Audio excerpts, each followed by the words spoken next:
آپ کی غیرت اسی وقت مر جاتی ہے جب چیزیں یورپ سے یا امریکہ سے آتی ہیں. اس پر آپ کو کبھی اعتراض نہیں ہوا ایک پروسٹیچیوٹ کرے؟ آپ میں سے کوئی اس کے خلاف پلے کارڈ لے کر نہیں نکلا. وہ ڈسکرمنیٹنگ کیا تھا آپ کو؟ ابھی میں آ رہا تھا تو میں نے دوست کو کہا کہ میں خلیل الرحمان قمر صاحب کا انٹرویو کرنے جا رہا ہوں. اس نے کہا تھوڑا دور ہو کے بیٹھی تھپڑ بھی کاٹ مار دیں. یہ ایسا کیوں؟ السلام علیکم جی، میرا نام وجاہت خان ہے اور آج ہم جس شخصیت کے گھر کے باہر موجود ہیں آپ کو میں ان کا تعارف کرواتا چلوں. یقیناً وہ کسی تعارف کے محتاج نہیں ہیں، لیکن رسماً میں آپ کو ان کا تعارف کرواتا چلوں کہ ڈرامہ انڈسٹری کا بہت بڑا نام ہے اور ان کے ڈراموں نے شہرت کی بلندیوں تک اپنا نام کمایا ہے. آپ یقیناً سمجھ گئے ہوں گے میری مراد جناب خلیل الرحمان قمر صاحب ہیں. ان کی جو زندگی ہے ان کے بارے میں تو سب جانتے ہیں، لیکن قمر صاحب کا بچپن کیسا رہا، وہ جوانی میں کیسے تھے، لڑکپن ان کا کیسا تھا اور یہاں تک کا سفر ان کا کیسا رہا، یہ انہی کی زبانی ہم آپ کو سنواتے ہیں. آئیے. السلام علیکم سر، کیا حال چلے سر؟ خیریت سے ہیں؟ ٹھیک ٹھاک ہے؟ آئیں سر پلیز. تو جناب بغیر کسی تمہید کے خلیل الرحمان قمر صاحب ہمارے ساتھ موجود ہیں. ان کو جانتے ہیں اور ان کی پروفیشنل زندگی کے بارے میں تو سب لوگ جانتے ہیں، لیکن بات کریں گے ان کی نجی زندگی کے بارے میں. ان کا بچپن کیسا تھا، لڑکپن کیسا تھا، اور آج ہم خلیل الرحمان قمر صاحب کی کہانی انہی کی زبانی جانتے ہیں. سر بہت شکریہ وقت کا. سر اچھا سر جی، یہ بتائیے گا کہ جس طرح خلیل الرحمان قمر کے بارے میں تو پتہ ہے، لیکن خلیل الرحمان قمر نہیں، میں آج بات کروں گا اس قلعے کی جس کا بچپن شاد باغ میں گزرا. وجاہت، امیر لوگ جو ہوتے ہیں نا وہ سلیکٹیو گیمز کھیلتے ہیں، ڈیسائیڈ کرتے ہیں ہم نے کیا کھیلنا ہے. غریب کا بچہ ساری جگہ کھیلتا ہے. صحیح. اس سے کیا ہوتا ہے کہ اس کا ایکسپوجر زیادہ ہوتا ہے. Exposure leads to observations. تو میرے ہاں بہت سارے معاملے تھے جن میں ایک تو میں نے شاید ہی کوئی لاہور کی کوئی بھی مقامی گیم یا روایتی گیم ہے جو میں نے نہ کھیلی. ٹھیک. دوسری بات، میں جب بھی کوئی کام کرتا ہوں تو اپنی پوری ایمانداری کے ساتھ کرتا ہوں. تیسری بات، بے ایمانوں کے ساتھ میں بہت ری ایکٹیو ہوتا ہوں. اس سے لوگ سمجھتے ہیں مجھے شاید غصہ آتا ہے زیادہ. کتنی ہی دفعہ میں یہ بتا چکا ہوں کہ خدا گواہ ہے مجھے غصہ نہیں آتا. میں اپنے دوستوں میں I am a good company, they love my presence. But جہاں مجھے پوز کرنے والے یا یہ دکھانے والے کہ ہمارے پاس پیسے زیادہ ہیں، گردن میں سریا ہے، تو وہ سریا پھر میں نکال لیتا ہوں نقد. صحیح. اچھا قمر صاحب، آگے لڑکپن کی طرف آتے ہیں تو ایک ظاہری بات ہے جب آپ جوان ہو رہے ہوتے ہیں اور پھر شاد باغ سے آپ کا تعلق تھا تو وہاں کا کی سمجھتے ہو؟ نہیں میں شاد باغ جس وقت میں وہاں رہ رہا تھا انتہائی ڈیسنٹ لوگوں کا علاقہ تھا. دی موسٹ ماڈرن اپنا وہ علاقہ تھا شاد باغ. یعنی کہ آپ گنڈے کا آپ شاد باغ کو خلیل الرحمان کی وجہ سے برا نہ کہیے. ہاں، آپ اکثر غصہ بھی کر جاتے ہیں اور ریئیکشن بھی دے دیتے ہیں. شاعر تو بڑے شاعر تو بڑے نرم طبیعت کے، جس طرح ماشاء اللہ آپ کی شاعری ہے، تو یہ دو پہلو نہیں لگتے آپ کو اپنی شخصیت کے؟ کیا ایک طرف اتنی حساس طبیعت کہ شاعر جو ہے اس پر غصہ کرنا حرام ہے. نہیں، غصہ کرنا حرام نہیں، لیکن شاعروں کا عموماً امیج یہ ہوتا ہے بڑے نرم سے، سافٹ سپوکن سے، اور آپ کو جب خاص طور پہ میڈیا بھی تو دیکھا جاتا ہے. ابھی سافٹ سپوکن نہیں ہوں تمہارے سامنے. بالکل ہیں آپ کے. میں نے بتایا غصہ کرنے کے وقت غصہ کرتا ہوں. ایک شاعر کو ایک نارمل آدمی ہونا چاہیے، اور وہ نہیں ہے. جب آپ شاعر جب غیرت سے نیچے کی سیڑھی سے نیچے اتراتا ہے تو پھر وہ میرے لیے نزدیک شاعر نہیں رہتا. اوکے. ابھی میں آ رہا تھا تو میں نے دوست کو کہا کہ میں خلیل الرحمان قمر صاحب کا انٹرویو کرنے جا رہا ہوں. اس نے کہا تھوڑا دور ہو کے بیٹھی تھپڑ بھی کاٹ مار دیں. یہ ایسا کیوں؟ تم تو مجھ سے 2-3 دفعہ میرے قریب ہو کے بیٹھے ہو. ایسے ہی ہے. نہیں میں نے اس کو کہا آگے سے، میں نے اس کو تو مجھے ایک لوگوں کو سمجھانے کی ضرورت نہیں ہے، سمجھ جائیں گے لوگ. ٹھیک ہے. ہمارے ہاں پرابلم یہ ہے کہ جس حدیث کے اوپر حضور صلی اللہ علیہ وسلم نے سختی سے کہا تھا، مجھے اس کے ٹھیک ورڈز یاد نہیں ہیں، کہ بغیر تصدیق کیے بات کو آگے پھیلا دینا، وہ میرے خیال میں بڑے سخت الفاظ اس معاملے میں. ان کو میں کیا کہوں؟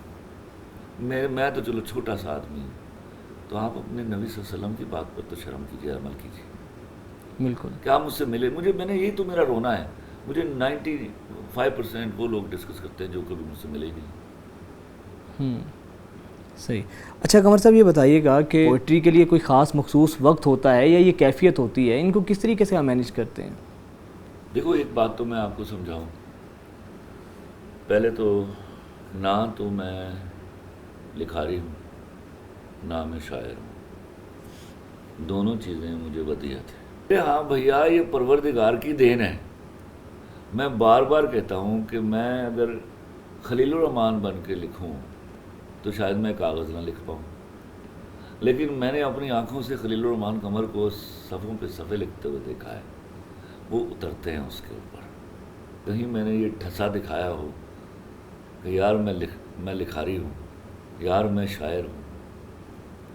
میری شہرت میرا ڈنکا میرے اعزاز کا سن کر کبھی یہ نہ سمجھ لینا میں چوٹی کا لکھاری ہوں. واہ. میری شہرت میرا ڈنکا میرے اعزاز کا سن کر کبھی یہ نہ سمجھ لینا میں چوٹی کا لکھاری ہوں. میں بزنس مین ہوں جانم، میں چھوٹا سا بیوپاری ہوں. میری آڑت پہ برسوں سے جو مہنگے دام بکتا ہے وہ تیرے غم کا سودا ہے. تیری آنکھیں، تیرے آنسو، تیری چاہت، تیرے جذبے یہاں شیلفوں پہ رکھے ہیں، وہی تو میں نے بیچے ہیں. تمہاری بات چھڑ جائے تو باتیں بیچ دیتا ہوں، تمہاری بات چھڑ جائے تو باتیں بیچ دیتا ہوں. ضرورت کچھ زیادہ ہو تو یادیں بیچ دیتا ہوں. تمہارے نام کے صدقے بہت پیسہ کمایا ہے، نئی گاڑی خریدی ہے، نیا بنگلہ بنایا ہے. مگر کیوں مجھ کو لگتا ہے میرے اندر کا بیوپاری تمہیں کو بیچ آیا ہے. میں بزنس مین ہوں جانم، میں بزنس مین ہوں جانم. ایک مخصوص خواتین کا طبقہ جو ہے، مخصوص ہی کہوں گا، کہ وہ آپ کا نام بس سننے کی دیر ہے اور وہ بڑا آگ بگولا ہو جاتا ہے. اور کیا وجہ ہے اتنی خواتین کو، خاص طور پہ جس طبقے کی میں بات کر رہا ہوں، مسئلہ کیا ہے آپ سے؟ وہ خواتین میرا سبجیکٹ ہی نہیں ہے. میرا سبجیکٹ ہے میرے ملک کی وہ کروڑ ہا خواتین. تو وہ اس ملک کی خواتین نہیں ہیں؟ سن لیجیے، نو میں ان کو خواتین گنتا ہی نہیں. اچھا. میں نے definition about women and non women. تو وہ طبقہ مجھے بتائیے نا، میں سمجھاتا ہوں آپ کو. یہ ان سے بھی میں نے کہا، مجھے ایک دن انہوں نے کہا کہ خلیل صاحب یہ آپ نان ویمن کا لفظ کیا استعمال کرتے ہیں؟ میں نے کہا میں تو بڑا احترام والا لفظ ہے یہ، سننے میں بیچ میں ویمن کا لفظ بھی آ جاتا ہے چاہے نان لگا ہوا اس کے ساتھ. تو آکسفورڈ ڈکشنری میں 2 لفظ ہیں بڑے مشہور، ان پر آپ کو کبھی اعتراض نہیں ہوا؟ ایک پروسٹیچیوٹ کا، آپ میں سے کوئی اس کے خلاف پلے کارڈ لے کر ہی نکلا. وہ ڈسکرمنیٹ ہی کیا تھا آپ کو؟ عورت اگر وہ بھی عورت ہی ہے تو یہ دونوں نام دینے کی کیا ضرورت تھی اس کو؟ اس پر تو کوئی علم لے کے نہیں نکلا آپ میں سے. آپ کی غیرت اسی وقت مر جاتی جب چیزیں یورپ سے یا امریکہ سے آتی ہیں. تو مجھے بتائیے پروسٹیچیوٹ کون ہے؟ ہاں، جو جسم فروشی. اور میرے نان وی میں بے اعتراض ہے. فار گاڈ سیک، آپ عورت کو نا یاد رکھیے، جس کو میں عورت بولتا ہوں وہ وفا اور حیا کا مجسمہ ہے، اور حیا اور وفا کو قربانیاں دے کر مینٹین کرنا پڑتا ہے، کیونکہ سب سے زیادہ اپرچونٹیز بے وفائی کی عورت کو ملتی ہیں اور وہ ان اپرچونٹیز کو ٹھکرا دیتی ہے، اس لیے وہ بڑی ہے. میں اس کے برابر نہیں بٹھا سکتا ان کو. صحیح. اچھا قمر صاحب یہ بتائیے گا کہ آگے مستقبل میں جس طرح آپ نے بے شمار ڈرامز پہلے لکھے ہیں، آپ نے پھر کہا کہ ایک ڈرامہ آ رہا ہے بڑا زبردست اسلامک تاریخ کا، ارطغرل سے ملتا جلتا، تو اس کے بارے میں کیا ہے؟ ملتا جلتا کے لفظ میرے ہاں ہوتے ہی نہیں. ارطغرل مجھے اس لیے اچھا تھا کہ وہ ایک آئی یوزڈ ٹو سے اٹس اے رے آف ہوپ، اٹس اے ناک ایٹ آور ڈورس، کہ ہم اپنے لوگوں کو فکشنری ہیروز انٹروڈیوس کرانے کی بجائے اپنے باہر کے who are not our heroes at all, even if they were there, اپنے اوریجنل ہیروز سے انٹروڈیوس کرائیں. اس سے دو چیزیں ہوں گی. سب سے پہلے آپ اپنے تہذیب و تمدن کو ریکور کرنے کی پوزیشن میں آئیں گے. دوسرا آپ جاننے لگیں گے کہ ہیرو بنتا کیسے ہے. تو کب تک ایکسپیکٹڈ ہے وہ؟ نہیں، وہ ابھی رکا ہوا ہے معاملہ. اچھا رکا ہوا ہے. آپ کے ہاں کون چینل ہے جو ایسے کاموں کو ہیلپ آؤٹ کرے گا؟ کیا بات، آپ کہیں بکاؤ مال قوم ہے. آپ تو 5 منٹ میں یہودی کے سامنے بک جاتے ہیں، 5 منٹ میں نصرانی کے سامنے بک جاتے ہیں، پھر آگے ان کو گالیاں دیتے ہیں. آپ بکاؤ قوم، ہم بکاؤ لوگ. یہ کوئی خوبصورت سی غزل جو ہے وہ سنائیں. سنو تم بھی یار. وہ کون ہے جو جھکی نظر سے سلام کر کے چلا گیا ہے؟ وہ کون ہے جو جھکی نظر سے سلام کر کے چلا گیا ہے؟ اسی نظر سے تھا کام سب کو، وہ کام کر کے چلا گیا ہے. واہ واہ.